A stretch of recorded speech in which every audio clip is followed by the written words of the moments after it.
Mimi mtu wa kazi. Ukinipa kazi nafanya kazi. Na hivi na muda sijapiga kazi. Umenipa kazi, nimepiga kazi.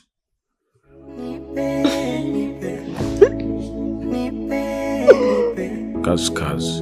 Nipe hiyo tamu tamu, nikupende wewe tu.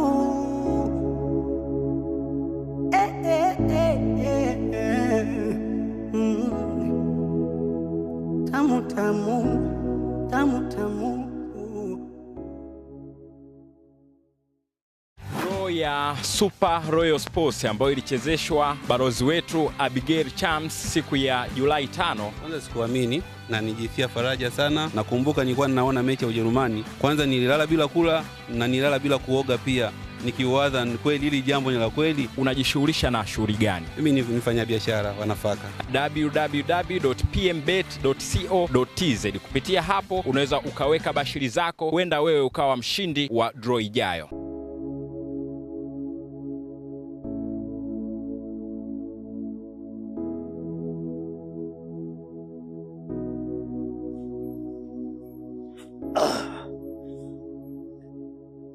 Ndugu yangu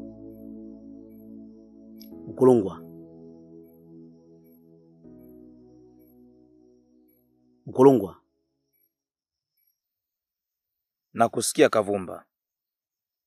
Nilishatambua ujio wako kabla hujafika. Nashukuru sana ndugu yangu. Sasa kiukweli bwana, mimi nimekuja mara moja. Na haraka kidogo, nadhani sitokaa sana. Mimi na kisafari changu hapa nataka niende mara moja Sumbawanga. Kuna ndugu yangu mmoja huko tumewasiliana naye, natakiwa nikamuone, anaitwa Slabik. Kwa naomba nafasi ndugu yangu niweze kuondoka. Ili niweze kwenda salama, nirudi salama. Unajua ni miji ya watu siwezi kwenda kichwa. Hata ndugu yangu ambaye ananipokea kule bwana Slabik ameniambia bwana pita kwanza. Akasema ngoja nipite kwa ndugu yangu hapa. Kavumba. Mambo mengine unajiharibia mwenyewe. Mambo mengine unajifungia wewe mwenyewe. Tangu ulipotoka ni muda mrefu sana hujaja tena Kilingeni kuniona wala kuja kuwaona wakubwa. Unajiharibia wewe mwenyewe. Ni kweli kabisa ndugu yangu. Unachokisema ni kweli kabisa. Na huenda ikawa ni sababu hata mambo yangu kuvurugika. Yaani sasa hivi huwezi amini, barabarani nakoswa na magari, nakoswa na ajali, hata abiria sasa hivi wamekuwa ni wagumu sana kwenye kazi yangu. Huwezi amini hata ule mfumo wangu wa mademu sasa hivi umekuwa ni wa shida. Naweza nikamtongoza mwanamke nikampata hela, lakini ikawa ni ngumu kuweza kumpata. Kwa huenda ikawa ni sababu na ni laana ya wakubwa. Sasa kwa sababu nimegundua na Mungu amenileta, nikasema hapana. Wacha nifike niseme shida yangu. Nisaidie tu ndugu yangu niweze kuondoka haraka usiku huu na safari haraka ili alfajiri inikute niko Sumbawanga. Nisaidie ndugu yangu.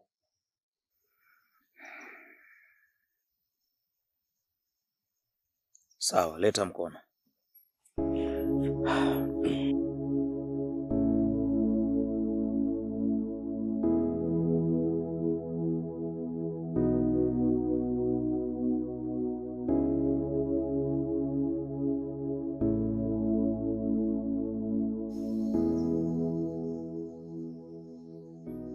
Unajiharibia mwenyewe Kavumba.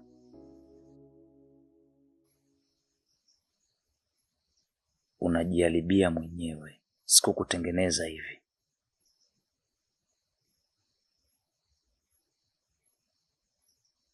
Lakini pia naona kuna uadui hapa. Tena uadui mkubwa kweli kweli.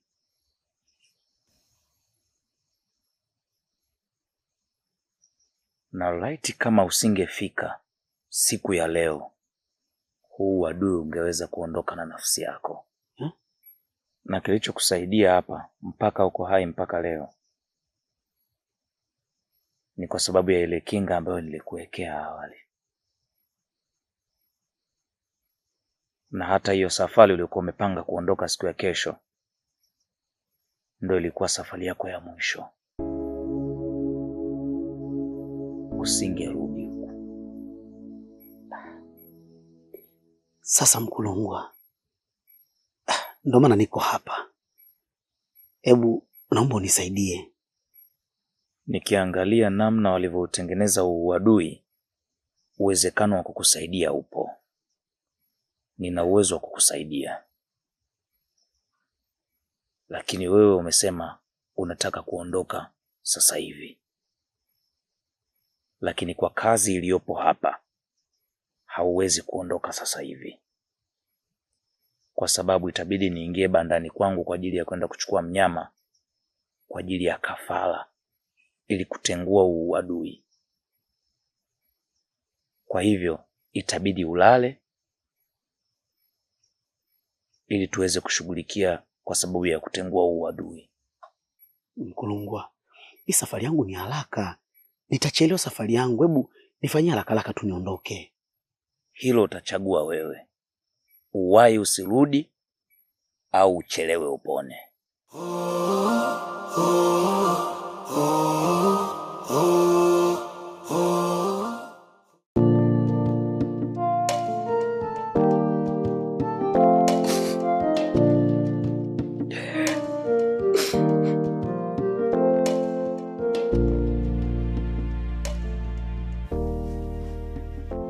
Wife?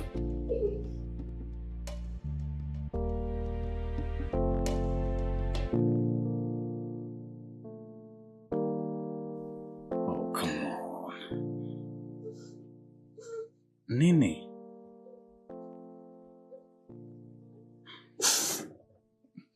Usilie basi mama, niambie kuna nini?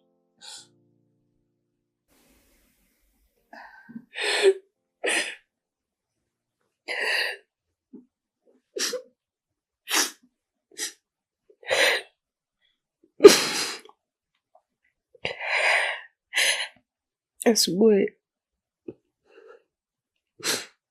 nilienda kununua dawa, nikatoa mimba.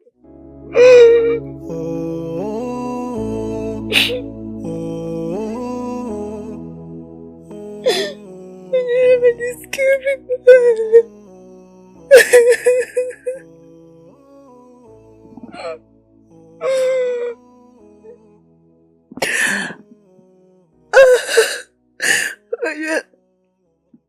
Sikuwahi kufikiria kutoa ujauzito mimi, sikuwahi. Naona kama nimekatisha maisha ya mtasa kwa natia mwenzako.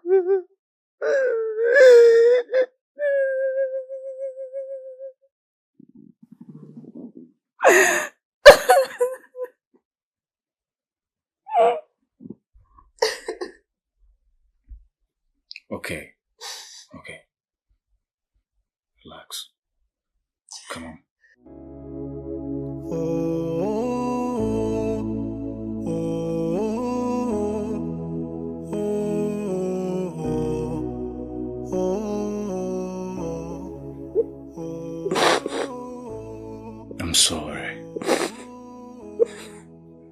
I'm sorry, wife. I understand namna ambavyo unajisikia. Hata mimi mwenyewe kuna muda roho yangu ilikuwa inaniuma sana, kwa sababu naona kabisa kuna namna tumezuia uhai wa kiumbe ambacho hatujui pengine angekuwa ni nani. So definitely akikuwa kitendo kizuri. Lakini mama, we did this for us. Nimeepusha fitna ya huyo mtoto. Endapo angekuja, mimi najua kuna namna tu hata upendo na thamani kati yetu ingepungua. Kuna namna mapenzi yetu ingekuwa na mushkili. Hata mimi nikikosa confidence kwa sababu mtoto, ningejua kabisa baba yake bado uko naye. So please, mke wangu, nisamehe kwa tukio hili, lakini amini pia tutapata mtoto wetu mwingine ambaye hatakuwa na fitna kati yetu, ila atakuwa baraka wa mapenzi na amani kwetu. I love you.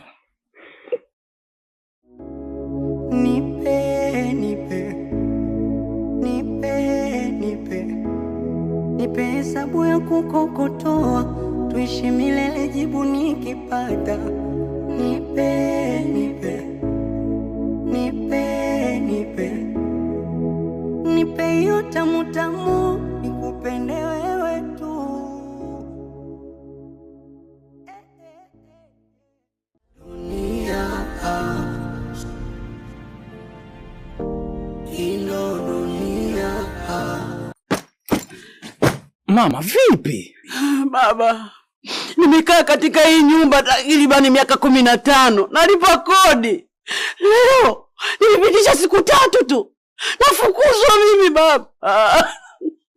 Yaani miaka 15 unalipa tu kodi? Ungejiunga na Dala, ungekuwa na nyumba yako sasa hivi mama.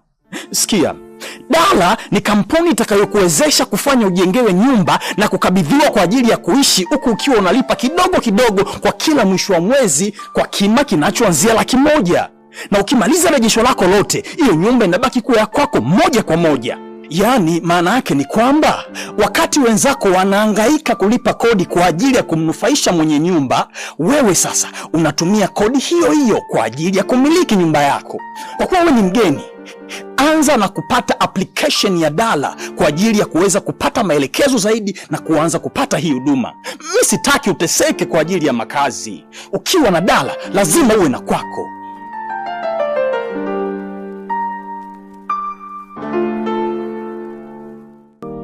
Ino dunia.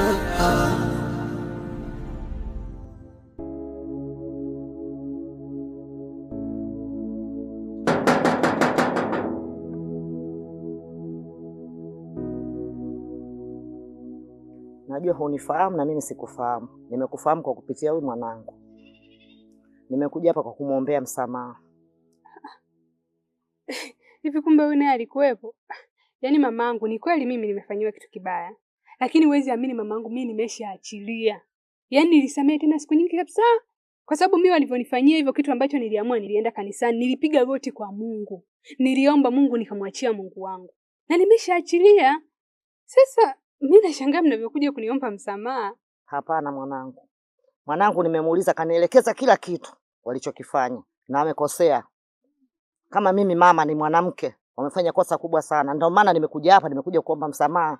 Nimezunguka hospitalini na kwa waganga kienyeji. Kila nakozunguka nimeambiwa mwanangu amefanya kosa kubwa sana katika maisha yake. Na nimerudi kumbana mwanangu, nimebana sana. Ndio amenielekeza nije hapa kwako.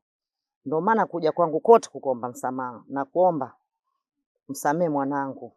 Na hata hivyo nimeambiwa kabisa leo usiku hata lala, atakufa kama alivyokufa wenzie. Mbona sasa haya mazito jamani? Yaani mamangu, kitu ambacho haukijui, mimi ni mtu wa Mungu sana. Uuliza mtu yeyote anayenijua, mimi ni mtu wa kusali na kufunga. Kufunga na kusali. Kwa hiyo mambo unayoniambia sijui umezunguka wapi umekuta hivyo, mimi sielewi. Alafu pia mama, hawa ni vijana. Huwezi jua huko kwenye mahangaiko yao, kwenye kutafuta riziki, labda pia kwenye mahusiano, labda wamechukulia na wanawake. Huwezi kujua. Pengine labda wana visasi vyao vingine. Lakini kama ni kuhusu mimi mamangu, mbona mimi nimeshaachilia? Yaani tena nimeshasahau kabisa, nimeshamwachia Mungu kila kitu. Yaani wewe tu ndio umefanya kunikumbusha. Hapana mwanangu, mimi sio chizi na akili zangu timamu.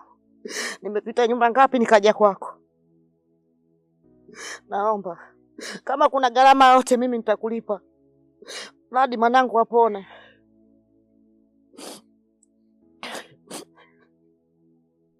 Nakuomba mwanangu msamee. Wewe ni mwanamke. Utakuja kupata mtoto. Naomba msamaha. Naomba msamee. Nakuomba mwanangu msamee. Naomba msamaha. Naomba au nipige magoti. Mamangu, hebu ngoja kwanza. Mama, hebu simama. Jamani mamangu nini? Mama, mimi siwezi kufanya hivyo mamangu. Pole, mimi labda ninachoweza kukushauri, nenda kwenye maombi. Mtangulize Mungu kwenye kila kitu. Kamwombee mwanao. Pole mamangu, pole sana. Jamani, huruma nyie. Pole sana mamangu. Haya mama, mimi kuna kazi nilikuwa nafanya umdai, kwa naomba niwaache. Ila fuata ushauri wangu, nenda kwenye maombi.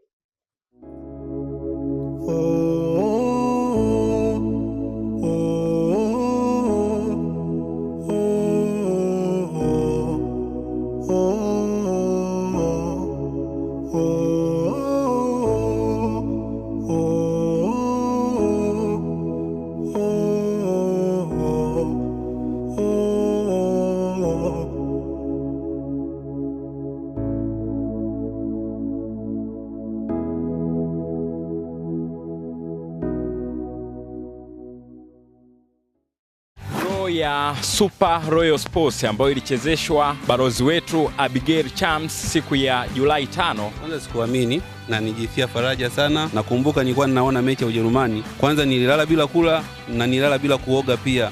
Nikiwaza kweli hili jambo ni la kweli. Unajishughulisha na shughuli gani? Mimi ni mfanya biashara wa nafaka. www.pmbet.co.tz. Kupitia hapo unaweza ukaweka bashiri zako, huenda wewe ukawa mshindi wa draw ijayo.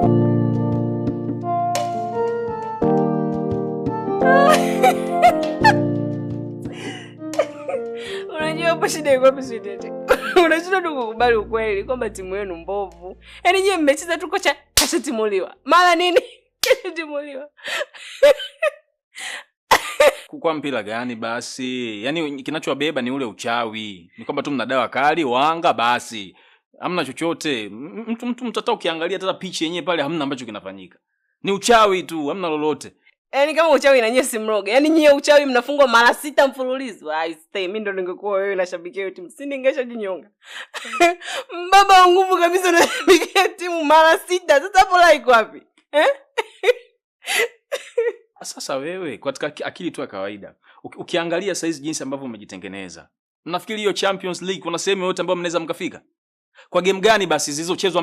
Ukiangalia hata game iliyochezwa juzi hapo ya game ya kwanza kabisa ya CAF. Kwa mpira gani uliokuwa mle ndani? Ile timu ya kupiga nyingi mnaenda kupiga vitatu kwa kuunga tu. Abna baby. Yaani sasa hivi mashabiki wa Simba wakisikia tu Pacome. Wanashungu. Hapo sikia, mimi utana SS Bastian atufanye vitu vingine. This is ukweli baby. Pacome mwanaume. Alionyosha. Sikia, tufanye vitu tustajiane au majina basi ya vitu vya ajabu ajabu. Nini sasa? Kwa kitu gani basi? Tuache basi hivyo vitu. Pacome. Baby Pacome wewe. Sitaki kusikia hivyo. Sasa bora kama unapani. Mbona unakoenda mazoea mazidi? Tuachane nayo mambo. Muda asila utakuja kufa. Sio timu mama ama huko. Sitaki. Kwani haya basi baby. Haya nauli. Sikasika basi. Kwani si na Pacome wangu. Oya, unajua nitabadilika afu ni mbaya, sawa? Tuheshimiane basi. Unajua mimi ni mmeo, sawa? Tuheshimiane. Nimesema sitaki. Usinitajie majina yako ya ajabu sasa hizi hapa. Basi hapa. Usinitajie majina yako ya ajabu. Unalinganisha na mtu anaika mableach. Wewe mwanaume unatiaje mableach kichwani afu unasema una kitu gani hapa? Tuheshimiane. Shida za mableach, shida ni kazi. Kazi, unaionaje? Sitaki sasa. Unasikiaje? Tuheshimiane, unajua mimi mmeo, tuheshimiane. Sitaki utana na wewe kuanzia sasa hivi. Tusiharibiane. Basi mbona? Mwache. Pokelea hiyo simu wifi hapo kidogo. Mamadi hapo. Weka loud kabisa. Nisiwezi kushika na maji. Halo. Mimi hapa mama yake Mati, nilikuwa nakwambia hivi. Mati alikuwa anajisikia uchungu.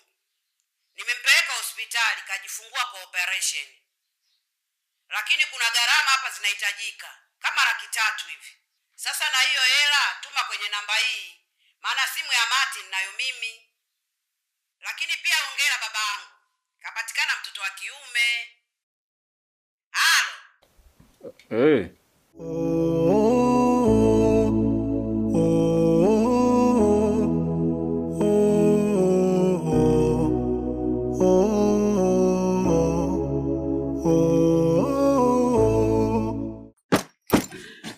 Mama, vipi? Baba, nimekaa katika hii nyumba takribani miaka 15. Nalipa kodi. Leo nilipitisha siku 3 tu. Nafukuzwa mimi baba. Yaani miaka 15 unalipa tu kodi? Ungejiunga na Dala, ungekuwa na nyumba yako sasa hivi mama. Sikia, Dala ni kampuni itakayokuwezesha kufanya ujengewe nyumba na kukabidhiwa kwa ajili ya kuishi huku ukiwa unalipa kidogo kidogo kwa kila mwisho wa mwezi kwa kima kinachoanzia 100,000. na ukimaliza rejesho lako lote, hiyo nyumba inabaki kuwa ya kwako moja kwa moja.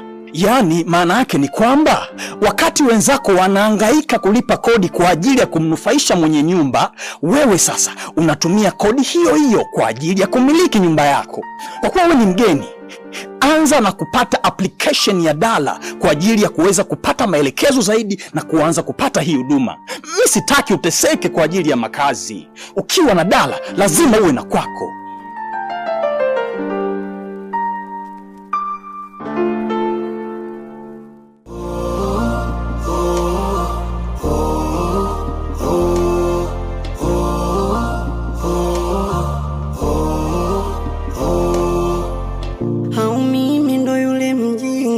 Aliyekataga shule chekechea, maana nimekosa hoja kujitetea.